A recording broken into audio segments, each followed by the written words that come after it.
Como hemos anunciado, el tema de nuestra meditación es la emergencia que se presentó en Samaria en la época del profeta Eliseo y la liberación que Dios les dio. El pasaje bíblico que vamos a estudiar está en Segunda de Reyes capítulo 6 verso 24. Esta parte del capítulo, el final del capítulo 6 de Segunda de Reyes narra una historia dramática, una situación lamentable en la ciudad de Samaria, y los primeros 18 versículos del capítulo 7 se muestra la liberación que Dios le dio a su pueblo. El capítulo 6 de Segunda de Reyes en verdad registra dos sitios o asedios de los enemigos, que eran los sirios, al pueblo de Dios. El primero fue en la ciudad de Dotán. Allí se dice en el capítulo 6, verso 8, que los sirios tenían guerra contra Israel y que el rey de los sirios tuvo una reunión con sus funcionarios y les contó, bueno, vamos a preparar una emboscada para Israel en tal lugar. Y cuando llegaron allí, Israel no pasó por ese lugar porque el profeta Eliseo le advirtió al rey de Israel, porque el profeta, Dios le mostraba todo, e Israel varias veces evitó las emboscadas de los sirios. Entonces el rey estaba bastante molesto y se preguntaba si había algún infiltrado, algún espía entre sus filas, y alguien le dijo, no, es que allá en Israel hay un profeta que le cuenta al rey todo lo que tú dices, hasta lo que tú dices en tu alcoba, él lo sabe allá, y el rey de Israel lo sabe. Entonces el rey ordenó buscar a ese hombre para capturarlo, y le dijeron que estaba en la ciudad de Dotán. Entonces el rey mandó un destacamento enorme con caballos y carrozas, y cuando llegaron a Dotán sitiaron la ciudad. Y dice que el siervo de Eliseo por la mañana se levantó y vio que la ciudad estaba rodeada de ejércitos enemigos, como nublados sus ojos y un poco como atontados, porque el profeta fue donde ellos y les dijo, aquí no está el hombre que ustedes están buscando, él está en otra ciudad, camine, yo los guío. Y entonces se llevó ese ejército y lo metió directamente en la ciudad de Samaria, una ciudad amurallada, y cuando estaban allí, entonces pidió que Dios le abriera los ojos a todo ese ejército. Cuando ellos abrieron los ojos, ya estaban dentro de la ciudad. Le dijo al profeta, ¿quieres que los mates? ¿Los matamos? Y el profeta dijo, no, ¿por qué los va a matar si no fuiste tú, ni tu espada, ni tus arcos los que los encerraron aquí, sino el mismo Jehová? Más bien hagámosles una comida, y le hicieron un tremendo banquete y los despidieron, y esa fue la primera experiencia donde pues el profeta de Dios salió victorioso. Y ahora entonces viene el sitio de Samaria. Entramos al tema de hoy. Quiero hacer primero una especie de recuento histórico para tomar este tema. Inmediatamente después de la muerte de Salomón, Israel se dividió en dos. El reino del norte, compuesto por 10 tribus,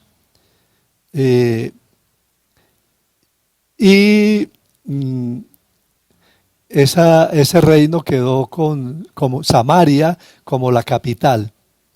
Y en tanto que las otras dos tribus, la tribu de Judá y de Benjamín, formaron el reino del sur, cuya capital era Jerusalén. Entonces el reino del norte se llamó Israel y al reino del sur se le llamó Judá. Samaria, la bella ciudad amurallada, capital del norte, siempre tuvo dos poderosas naciones enemigas, al norte Siria y al noreste Asiria. Como Israel persistió en sus pecados, Dios levantó a Ben-Hadad, rey de los sirios, para que le sirviera de adversario e hiciera retornar a Israel a él.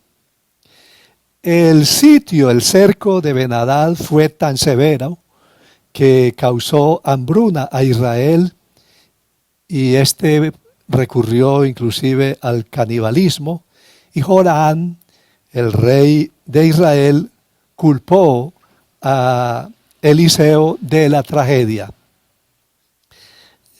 Alrededor del año 850 antes de Jesucristo, Siria le puso entonces un sitio o un asedio militar tan riguroso a Samaria que los hombres tuvieron que alistarse para la guerra y las mujeres se encargaron de los negocios. Eso fue terrible, los alimentos normales se agotaron, el rey se vistió de cilicio, a pesar de ser el impío rey Joram, hijo del homicida rey Acab. El ejército sirio acampó en las proximidades de Samaria y cercó la ciudad. No se podía entrar ni salir.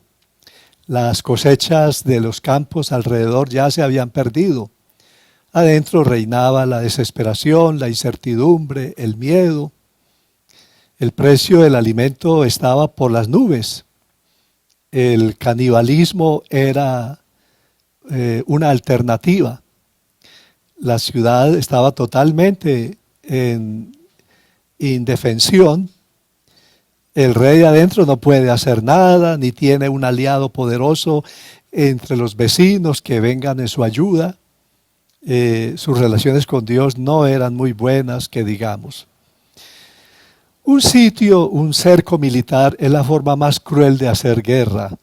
Los sitiados se devoraban literalmente.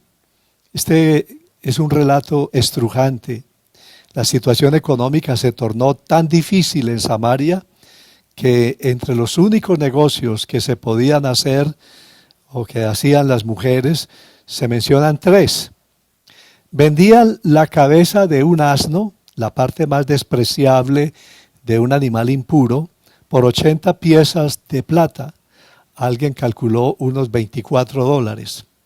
Vendían la cuarta parte de un cap de estiércol de paloma por 5 piezas de plata, por ahí $1.50. El cap era una medida de capacidad igual a 1 litro y 1/3, de modo que la cuarta parte era apenas un poco más que 1/4 de litro. Afortunadamente el estiércol de palomas no era el estiércol literal de dichos animales, sino cierta clase de legumbres de grano fino que todavía se utiliza en Medio Oriente con el mismo nombre. Es una especie como de lenteja que se tuesta y se machaca y se lleva como alimento en las jornadas largas. Dejemos que la Biblia nos narre algo sobre la tercera clase de negocios que se vieron obligados a hacer las mujeres. Entonces tomamos la lectura en 2 de Reyes 6, versos 26 y 27. Un día, mientras el rey recorría la muralla, una mujer le gritó: «Sálvanos, su majestad». «Si el Señor no te salva», respondió el rey, «¿de dónde voy a sacar yo comida para salvarte? ¿Del granero? ¿Del lagar?». Bueno, algunos piensan que fue una respuesta áspera, de irritación, y otros opinan que le habló así para consolarla, como si dijese: «Esperemos que Dios nos saque de este apuro, pues yo no te puedo salvar». Pero aunque el rey se muestra impotente para ayudarla, está dispuesto a escucharla. ¿Qué te pasa?, le pregunta. Y ella se quejó, dice el verso 28 y 29. Esta mujer me propuso que le entregara a mi hijo para que nos lo comiéramos hoy y que mañana nos comeríamos el de ella. Pues bien, cocinamos a mi hijo y nos lo comimos, pero al día siguiente, cuando le pedí que entregara a su hijo para que nos lo comiéramos, resulta que ya lo había escondido.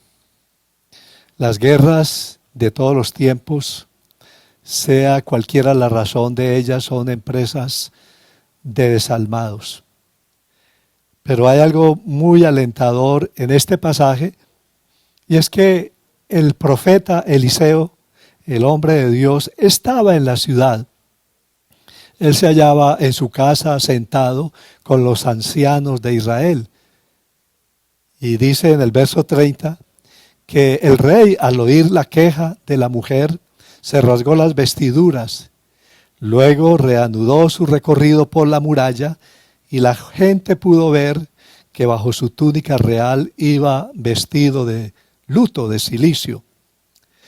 El rey se lamentaba por lo que estaba pasando en la ciudad, pero no se lamenta de sus propias iniquidades como debía, ni de las iniquidades de su pueblo.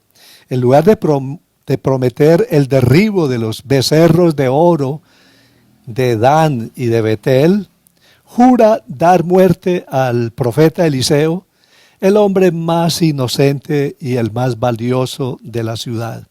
Entonces dice en el verso 31, que el Señor me castigue sin piedad, exclamó el rey, si hoy mismo no le corto la cabeza a Eliseo, hijo de Safat. El rey amenazaba cortarle la cabeza al siervo de Dios, porque según él decía, si el Señor nos salva, ¿para qué servía entonces tener en Samaria a un profeta? Y en ese momento en que el rey está diciendo esto, Eliseo se hallaba con los ancianos de Israel, sentado tranquilamente en su casa. Y ahí Dios le reveló el plan que el rey tramaba contra él y le dijo que ya se acercaba el asesino y que tras él venía el rey mismo. El relato continúa en el verso 32. Mientras Eliseo se encontraba en su casa sentado con los ancianos, el rey envió un mensajero. Antes de que éste llegara, Eliseo le dijo a los ancianos, ahora van a ver cómo ese asesino envía a alguien a cortarme la cabeza. Pues bien, cuando llegue el mensajero, atranquen la puerta para que no entre. Ya oigo detrás de él los pasos de su señor. Al llegar el rey con su comisión y con el emisario encargado de matar al profeta, parece que el rey se arrepiente de matar al profeta al verle rodeado de los ancianos de Israel, y es entonces que el mensajero del rey dijo, en el verso 33, esta desgracia viene del Señor, ¿qué más se puede esperar de él? Y en ese punto tan dramático, cuando la hambruna estaba en el pico más alto, y en presencia del rey y del primer ministro y de los ancianos de Israel que estaban allí en la casa del profeta, viene ahora el tan anhelado alivio. Eliseo profetizó que pronto el Señor le pondría fin a la calamidad del pueblo. Pasamos al capítulo 7, en el verso 1 dice, oigan la palabra del Señor que dice así, mañana a estas horas, a la entrada de Samaria, podrá comprarse una medida de flor de harina con una sola moneda de plata y hasta una doble medida de cebada por el mismo precio. Eso era como decir que, por ejemplo, si hoy en día una libra de arroz está tan costosa que vale 50,000 pesos, era como decir, mañana el arroz valdrá una libra 1,000 pesos. Y fue en este punto que el primer ministro del rey se burló. Dice el verso 2, el ayudante personal del rey replicó, no me digas, aun si el Señor abriera las ventanas del cielo, no podría suceder tal cosa. Pues lo verás con tus propios ojos, le advirtió el profeta Eliseo, pero no llegarás a comerlo. Los sirios, mientras tanto, esperaban con paciencia que la ciudad se rindiera para ellos tomársela. La derrota era cuestión de horas. Ese mismo día, oscureciendo, mientras todo se ve tranquilo desde lejos, se oye en el campamento de los sirios lo que parece ser un gran ejército acercándose. Los sirios, asustados, concluyen que Israel ha contratado los servicios militares de otras naciones y que éstas vienen al ataque. Y en minutos los papeles se cambian y ahora los que se llenan de espanto son los sirios. Saben que no pueden enfrentar semejante ejército que se oye. No les queda otra opción que huir. ¿Y de qué manera? No tienen tiempo para salvar nada y salen en estampida a la velocidad del susto. Es peligroso mirar hacia atrás y su propia polvareda lo hace inútil. Pero si hubieran mirado, esto es lo que hubieran visto. 4 harapientos, malolientes y desnutridos, leprosos, acercándose al campamento. Vaya ejemplo. Entonces entran en escena los 4 leprosos que estaban a la puerta de Samaria, quienes en un momento dado tomaron una decisión y actuaron. Veamos los versículos 3 y 4. Ese día, 4 hombres que padecían de lepra se hallaban a la entrada de la ciudad. ¿Qué ganamos con quedarnos aquí sentados esperando la muerte?, se dijeron unos a otros. No ganamos nada con entrar en la ciudad. Allí nos moriremos de hambre con todos los demás, pero si nos quedamos aquí, nos sucederá lo mismo. Vayamos pues al campamento de los sirios para rendirnos.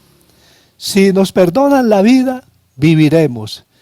Y si nos matan, pues de todos modos moriremos. Bueno, cuando se siente hambre, se pierde el miedo. Y dice en el verso 5, al anochecer se pusieron en camino, pero cuando llegaron a las afueras del campamento sirio, ya no había nadie allí. De manera que los sirios salieron en estampida. Tan pronto los 4 leprosos en la puerta de Samaria decidieron ir al campamento de ellos para ver si de algún modo podían pues salvar sus vidas. Pero para su sorpresa, como ya leímos, los leprosos no encuentran ningún ejército, sino un campamento abandonado y lleno de provisiones. Estos leprosos avanzaron pensando que podían morir en manos de los sirios, pero descubrieron que Dios iba delante de ellos y que había ya causado una derrota completa al enemigo.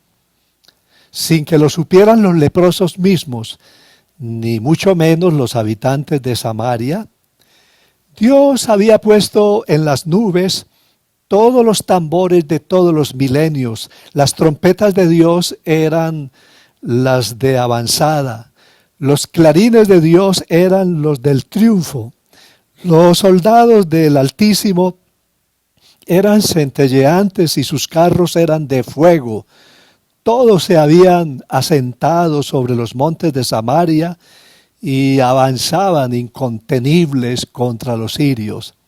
Al oír este ruido, dedujeron que el rey de Israel había alquilado contra ellos los reyes de los heteos y a los reyes de los egipcios. En consecuencia, como ya vimos, todos los sirios huyeron con increíble precipitación para salvar la vida y dejaron el campamento como estaba, sin preocuparse de llevarse los caballos, los cuales les hubieran ayudado a acelerar la huida. Imagínense la confusión que tuvieron. Cuando uno tiene que salir rápido, lo primero que piensa es pues en el carro o en un caballo, en una bicicleta, en una moto. Pero fue tal la confusión que ni se acordaron que tenían caballos. Quienes no temen a Dios, Él puede hacer que lleguen a temblar por el sacudido de una hoja. Una vez que los leprosos comprobaron que el campamento sirio había sido abandonado, actuaron tan rápido como sus frágiles cuerpos se lo permitían. Así entonces lo sugiere la avalancha de verbos del verso 8 de lo que ellos hicieron. Dice en el verso 8, cuando los leprosos llegaron a las afueras del campamento, entraron en una de las tiendas de campaña. Después de comer y beber, se llevaron de allí plata, oro y ropa, y fueron a esconderlo todo. Luego regresaron, entraron en otra tienda, y también de allí tomaron varios objetos y los escondieron. Y qué festín se dieron los leprosos. Encuentran lo que nunca habían visto ni comido en cantidades superiores a la capacidad de sus estómagos. Y como si eso fuese poco, hallan finísima ropa y alhajas, todo eso gratis. Es el principio del cumplimiento de la profecía de Eliseo, y los primeros en disfrutar esa abundancia fueron ellos, los más vulnerables, los 4 leprosos. El sitio, el cerco de Samaria, no es levantado por Eliseo propiamente, sino por Dios mismo y sus agentes, 4 flamantes leprosos. De un momento para otro, por pura gracia, la suerte les cambió a estos leprosos. Ahora son vencedores y son millonarios. Inicialmente los leprosos nos pueden parecer egoístas porque se les ve comiendo, se les ve escondiéndose o escondiendo el botín, pero luego, en medio de la emoción ante tan enorme botín, recapacitan, intuyen que es día de salvación y que todo eso que han encontrado no es para ellos solos. Entonces regresan a la ciudad para dar la gran noticia. Ya me los imagino gritando, somos libres. Y en el verso 9, ellos dicen que se dijeron unos a otros, esto no está bien. Hoy es un día de buenas noticias y no las estamos dando a conocer. Si esperamos hasta que amanezca, resultaremos culpables. Vayamos pues ahora mismo al palacio y demos aviso. Inicialmente el rey pensó que se trataba de una artimaña de los sirios para que salieran de la ciudad y así poderlos matar a campo abierto. Pero uno de sus ministros le propuso al rey que confirmara el relato de los leprosos, ya que el rey tampoco tenía nada que perder. Así lo hizo, y una vez confirmado el milagro, les anunció la buena noticia a los habitantes de Samaria, y todos saciaron su hambre esa misma madrugada.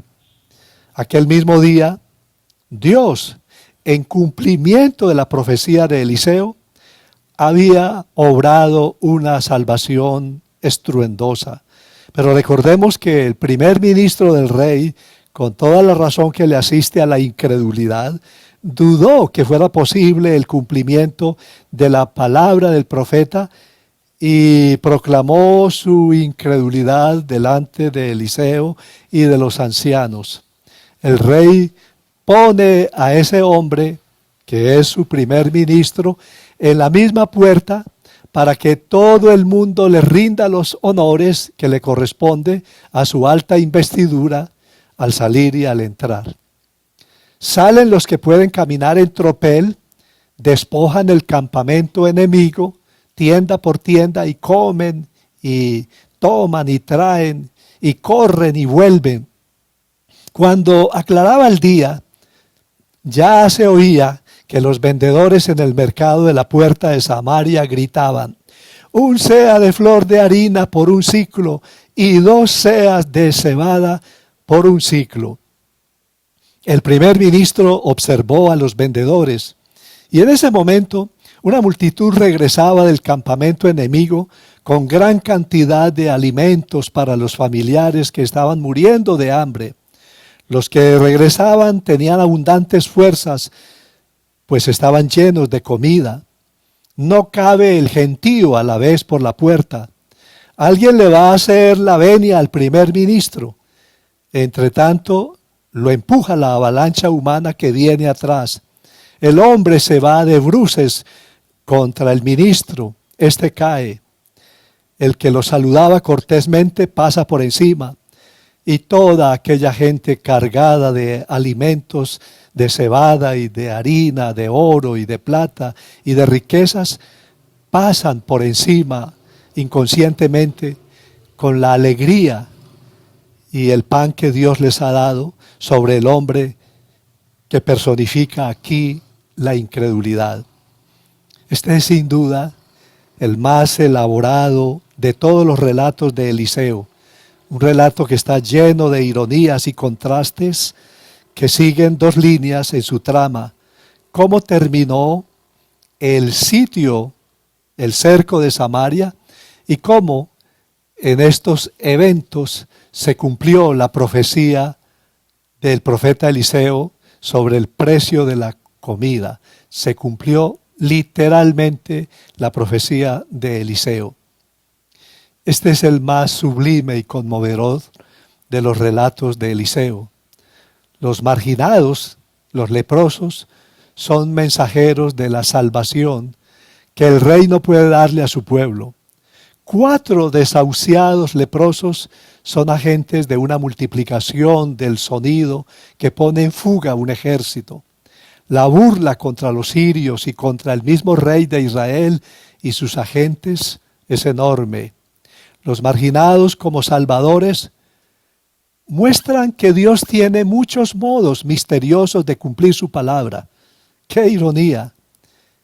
Quienes por costumbre son relegados a los lugares más bajos de la sociedad, los leprosos que estaban allá en la puerta de la ciudad, se convierten en los mediadores esenciales de la salvación del pueblo, al tiempo que aportan su escaso conocimiento que finalmente libera al pueblo de la desesperanza.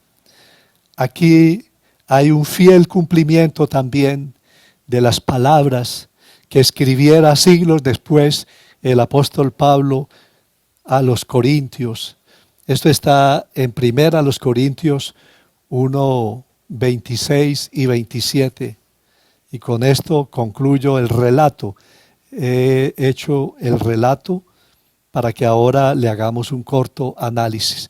Dice Pablo: pues mirad, hermanos, vuestra vocación, que no sois muchos sabios según la carne, ni muchos poderosos, ni muchos nobles, sino que lo necio del mundo escogió Dios para avergonzar a los sabios, y lo débil del mundo escogió Dios para avergonzar a los fuertes. Vamos a hacerle al pasaje las otras preguntas que quedan pendientes. Yo tengo aquí un listado de las respuestas. Julián, que puede hablar por el micrófono allá, podrá también transmitir las preguntas que hacen los hermanos y amigos que nos están escuchando para que también intervengan. La pregunta que tenemos en turno es: ¿hay algo que usted no entienda del pasaje? Bueno, ya explicamos que es un sitio, un cerco, una forma de opresión contra un pueblo, una manera de la guerra. Una pregunta también interesante es: ¿por qué permitió Dios una experiencia tan horrible a a Israel, siendo Israel el pueblo amado del Señor. Bueno,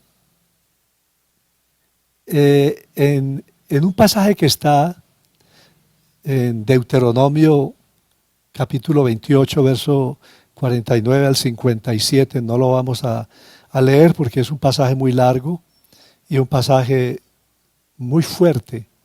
Allí se dice que si el pueblo de Israel no se sometía al señorío de Dios, vendrían los enemigos y pondrían sitio contra las ciudades, y que sería tal el hambre que las mujeres se comerían a sus hijos.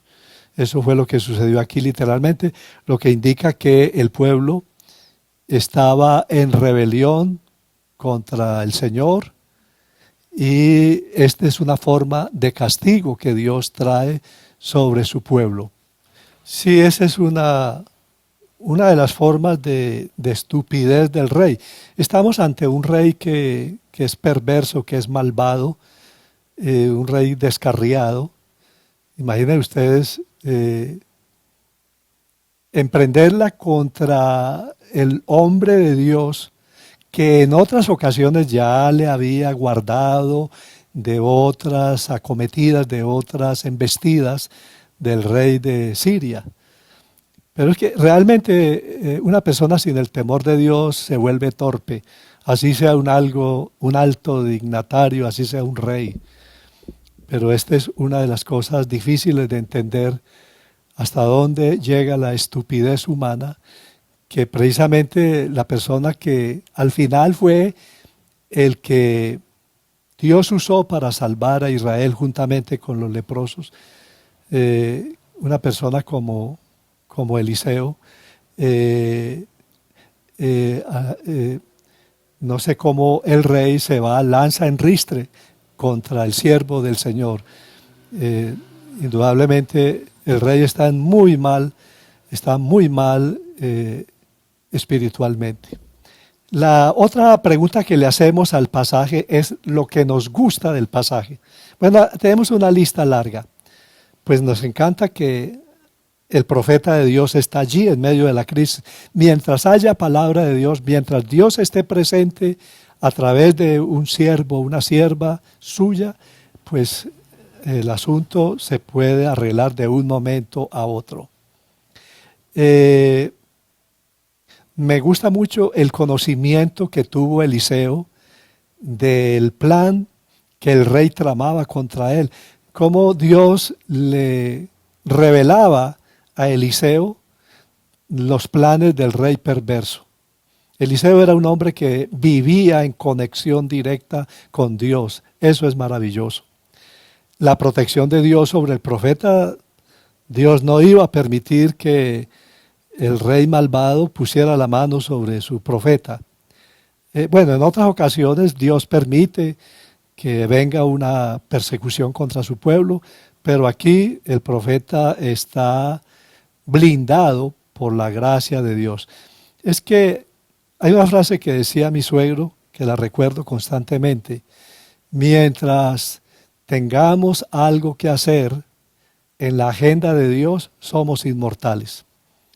Me gusta pues ese sonido de los ejércitos que oyeron los sirios. En el otro caso, en la ciudad de Dotán, los ojos de los sirios fueron embotados, y aquí son los oídos los que son trastornados. Me encanta el papel predominante en la salvación de Samaria que desempeñaron los leprosos, que son los más vulnerables del relato. A veces los héroes son aquellas personas que todo el mundo ha despreciado. No hay nada que indique que los leprosos se hubieran llenado de arrogancia, porque es igual que la salvación para nosotros. La recibimos sin merecerla. Nadie puede decir fue por mi inteligencia, fue por mis obras, fue por mi capacidad que logré esta gran victoria sobre el pecado. ¿Qué tal los leprosos diciendo, mire, cuán fuertes somos nosotros que sacamos ese ejército, nuestra inteligencia? No, ahí no está en juego la inteligencia ni el poder humano, es la gloria y el poder de Dios la que derrota a nuestros enemigos. Me encanta que al final todo obró para bien. Los sirios, que inicialmente son el azote del pueblo de Dios, se convierten en sus benefactores. Un hombre sufrió un accidente en una cocina, se le cayó un bloque grande de hielo en un pie y claro, sufrió un golpe muy duro y apareció un hematoma y lo llevaron para que lo chequeara el médico porque de pronto había una fractura. Pero el médico dijo que no se preocupara, que solo era el hematoma. Dijo, póngase un poco de hielo allí. Bueno, la barra de hielo le formó el mal, pero el hielo mismo le iba a traer el bienestar, la salud. Bueno, lo mismo pasa aquí. Los sirios son los del problema y los sirios son los de la solución. Bueno, aunque el pasaje no lo dice, es de suponer, y esto me gusta mucho, que Israel se arrepintió. Pues debió haberse arrepentido porque Dios los salvó. Lo que decíamos el domingo anterior, de lo que aparece en Nehemías 9, que frecuentemente ellos estaban en un ciclo vicioso, pecaban, hacían cosas desagradables delante de Dios, venía el castigo de Dios, se arrepentían, invocaban a Dios, Dios los perdonaba y los salvaba. Aquí hubo un arrepentimiento tardío, tal vez, sin duda, pero al fin y al cabo el pueblo del Señor se arrepintió, por eso el Señor los liberó a través de los sonidos en las nubes y de la presencia de los leprosos. Ahora pasamos a otra pregunta y es, ¿qué no le gusta de este pasaje? Bueno, la guerra y sus horrorosas prácticas como esto de cercar una ciudad para que se muera de hambre allá, las armas bacteriológicas, a veces también hay encierros o sitios de carácter económico. Me parece horroroso el siniestro pacto de las mujeres de Samaria, la práctica del canibalismo con sus propios hijos, horroroso. La inflación económica que aparece en los tiempos de calamidad, en los tiempos de desastres. La enfermedad de la lepra, terrible, la suerte de los leprosos, el prejuicio y la discriminación de que eran objeto los leprosos según la misma ley de Dios. La suerte de un leproso en Israel, no sé, ese tiempo era muy triste. Los sacaban los desarraigaban de sus familias y de su pueblo y eran condenados al ostracismo, al aislamiento y tenían que vivir de la mendicidad. En este caso el pueblo les mandaba alimentos, pero aquí pues el pueblo encerrado, se estaban muriendo de hambre ellos allá adentro. Imagínense la suerte de los leprosos. No me gusta la incredulidad del funcionario del rey. La persecución contra el profeta, la pregunta que se me hizo, culpando al benefactor, que no sé por qué en cierta forma lo conecto con lo que estamos viviendo en el momento. Me parece cruel, injusto el trato que le dan algunas personas al personal de la salud, que son nuestros benefactores, que los están discriminando en el transporte. una doctora informó,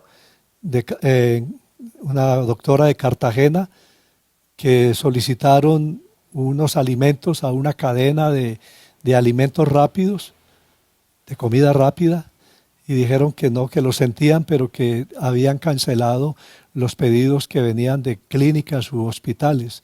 Injusto, porque imagínense si ellos son los que están poniendo sus vidas para salvarnos en caso de que nos enfermemos, ¿cómo los tratamos así? Pero fíjense que eso es lo que pasa con Eliseo, el maltrato, la persecución que le levanta el mismo rey. Vamos a mencionar los valores que se deben destacar. Bueno, la osadía de los leprosos. Ellos de todas formas, pues, fueron muy valientes. Emprender la marcha hacia el campamento de los sirios. Bueno, es mejor fracasar intentando hacer algo que no triunfar sin hacer nada. La solidaridad de los leprosos que fueron a compartir la noticia de que había comida, de que los enemigos se habían alejado de ese lugar. Me encanta su disposición de perdonar a sus prejuiciadores. Es que a ellos no los trataba muy bien Samaria, los habían sacado de la ciudad y los habían discriminado, pero pues no es el momento de abrigar resentimientos o de cultivar una venganza religiosa. No sé si hay otro valor para destacar aquí. ¿Qué dice este pasaje acerca de Dios? Este es un punto muy importante en el estudio. ¿Cómo vemos a Dios aquí? Bueno, ojo a esto. Él reprende y castiga a sus hijos que ama. Si su pueblo se aparta, llegan estas consecuencias. Pero también el pasaje nos dice que Dios puede cambiar de un momento a otro una situación desesperante si su pueblo que ha pecado vuelve sus ojos en arrepentimiento hacia Él. Nos dice el pasaje que Dios usa como instrumentos a las personas menos indicadas por la sociedad. Algo muy importante, el pasaje nos dice que Dios puede tomar las riquezas de los malvados y dárselas a su pueblo, no porque su pueblo sea bueno, sino porque su pueblo se arrepiente. En el libro de Proverbios capítulo 13, verso 22, dice: el bueno dejará herederos a los hijos de sus hijos, pero la riqueza del pecador está guardada para el justo. Y algo parecido dice en Eclesiastés capítulo 2, verso 26. Dice: porque al hombre que le agrada, Dios le da sabiduría, ciencia y gozo, mas al pecador da el trabajo de recoger y amontonar para darlo al que agrada a Dios. También el pasaje dice que Dios castiga con severidad la incredulidad. Sin fe es imposible agradar a Dios. El incrédulo, como vimos en el caso de este funcionario, siempre será castigado. Y lo que dice el pasaje es que Dios cumple su palabra. Bueno, ¿qué debemos hacer en respuesta a este pasaje? Esta es la otra pregunta que tenemos. Bueno, yo creo que no acomplejarnos.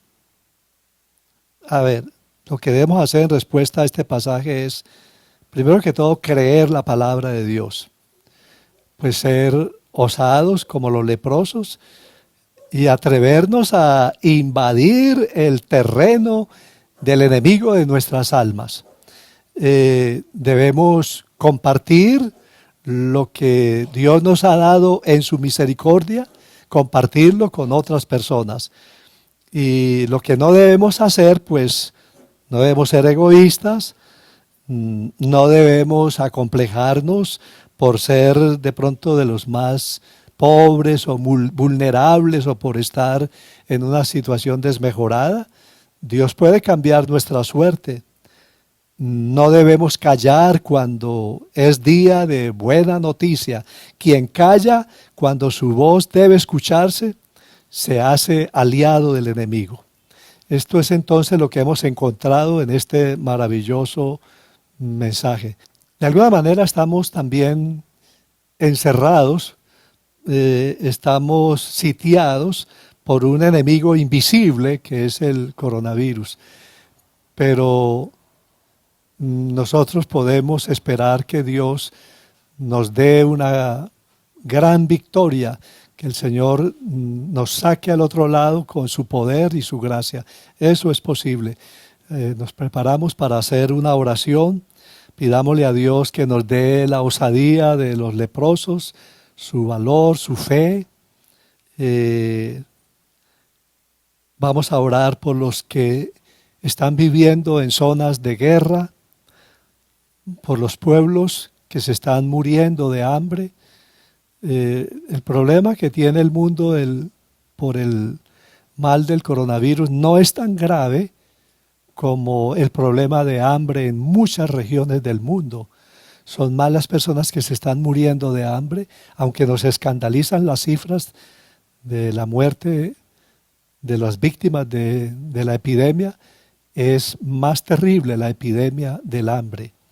Vamos a orar por los pueblos que están sufriendo hambre y vamos a orar por todas las personas que se encuentran afectadas por la enfermedad del coronavirus. Nuevamente oremos por los médicos, las enfermeras, por el personal de salud, que Dios los guarde y los bendiga también a ellos. Es un momento para orar por nuestra familia, nuestros seres queridos, todos los hermanos que están enfermos en nuestra iglesia por enfermedades diferentes a la que está de moda ahora, que Dios nos guarde.